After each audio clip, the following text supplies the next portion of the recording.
Синкретизъм. Синкретизмът е процес на сливане, съчетаване или обединяване на елементи от различни и често противоречащи си системи на вярвания, философски школи или културни традиции, за да се формира нова, кохерентна цялост. Синкретизмът се проявява най-често в сферата на религията. Наблюдава се в сливането на различни богове, ритуали или доктрини от две или повече религиозни традиции. Класическият пример е, когато църквата е налагала християнството, което противоречи на любовта към ближния, основата на учението на Исус Христос. При поемането на властта асимилира празници и светилища на по-старата езическата религия, за да улесни прехода на населението. Резултат – създава се система, която е отделна от оригиналните източници, макар и да носи следи от всяка от тях. Например, храмовете и светилищата на езическите божества често са били преустройвани в църкви, посветени на светии. Също, функциите и покровителствата на езическите божества често са били прехвърлени на конкретни християнски светии. Не на последно място, християнски празници са били насложени върху дати на големи езически фестивали, например Коледа и Зимното слънцестоене. 25 декември е традиционната дата, възприета от църквата на Запад през IV век, за да замени или християнизира римския езически празник на непобедимото слънце – Сол Инвиктус. Тази дата няма пряко историческо доказателство в Библията или извън нея. Евангелието от Лука споменава, че по време на раждането на Исус пастирите са били на полето със стадата си през нощта. Лука 2:8.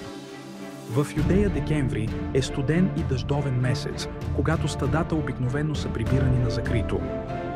Както споменахме, вместо да премахват напълно местните култове и божества, ранната църква често ги е прекръствала и асимилирала, замествайки функциите на старите богове с нови християнски светци. Свети Георги и драконът, православие и католицизъм. Свети Георги е може би най-яркият пример. Образът му като победител на дракона, змията или змея пряко наследява древните митове за герой, убиващ чудовището, за да спаси принцеса или земята.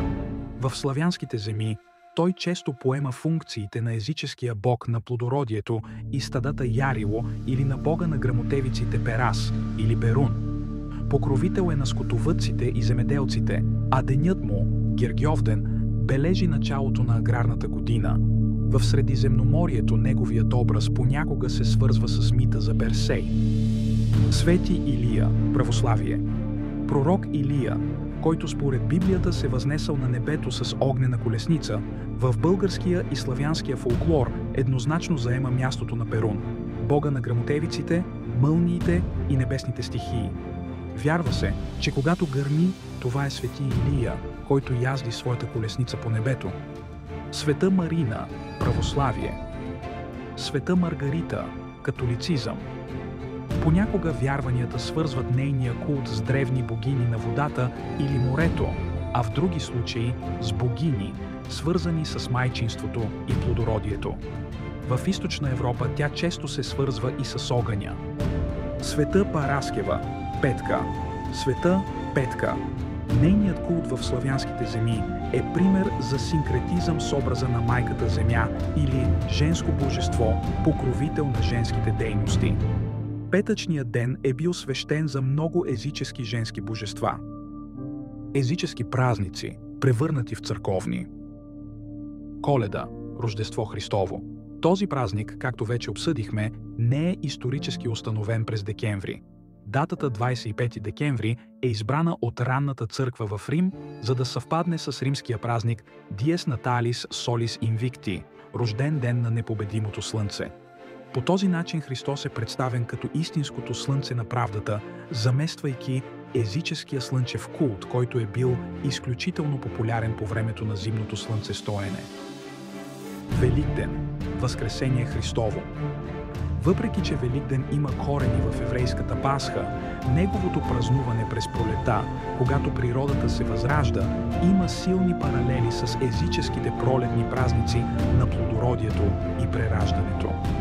Името на празника на английски Истър и немски Остерн идва от името на англосаксонската богиня на пролета и плодородието Еостре, Еостре.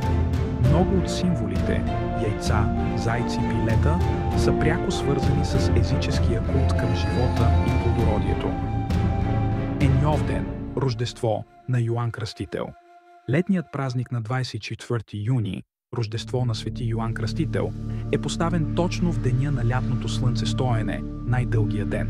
Това е бил един от най-големите езически фестивали, свързан с култа към слънцето, водата и билките. В много европейски култури, включително българската, като Еньовден, се запазват практики като палене на огньове, прескачане на огън, къпане в река и събиране на билки по изгрев слънце, които са напълно езически по своя произход. Вси светии, всички светии, Хелоуин, в католическата църква е въведен около 7 век и се смята, че е насложен върху келтския езически празник Сауин, Самхаин, който отбелязва края на лятото и началото на зимата, както и момента, в който се вярва, че границата между света на живите и света на мъртвите е най-тънка.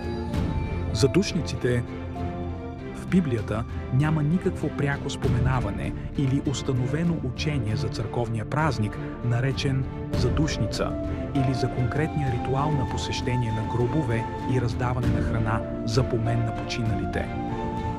Много от народните ритуали на задушница, раздаване на храна, преливане с вино, слагане на храна на земята, са древни езически обичаи за почит към мъртвите и предците, които църквата е адаптирала. Основната критика на синкретизма от библейска гледна точка е, че той води до отклонение от изключителното поклонение към единствения Бог и смесва божествената истина с човешки традиции или езически култове. Библията забранява приемането на богове или практики от други народи. Изход 23. Да нямаш други богове освен мене. Първа заповед. Всяко припознаване на езически божества или техните функции в християнски светци е директно нарушение на тази основна заповед. Второзаконие 12:30-31. Внимавай да не би да бъдеш уловен в примка, да последваш езическите народи, след като бъдат изтребени пред тебе, и да не би да потърсиш техните богове, като кажеш: как служеха тези народи на своите богове, така и аз ще правя. Да не постъпваш така спрямо Господа, твоя Бог, защото те вършеха спрямо Господа всяка мерзост, която Той мрази, понеже дори синовете и дъщерите си изгаряха в огъня на боговете си. Този цитат ясно забранява на Божия народ да заема чужди религиозни практики с цел улесняване на поклонението, тъй като това се счита за примка и мерзост. Исус Христос критикува духовните водачи на своето време за това, че поставят човешките традиции над Божиите заповеди. Марк 7:8. Вие оставяте Божията заповед и държите човешкото предание, миене на стомни и чаши и много други подобни неща правите. Поставянето на синкретични традиции, като насложените езически празници или ритуали, пред чистото учение на Библията, попада под тази критика. Евреи 9:27. И тъй като е определено на човеците веднъж да умрат, а след това настава съд. Този стих подкрепя твърдението, че след смъртта следва съд, което означава, че земните ритуали, като раздаване на храна или помени, вече не могат да променят вечното състояние на душата,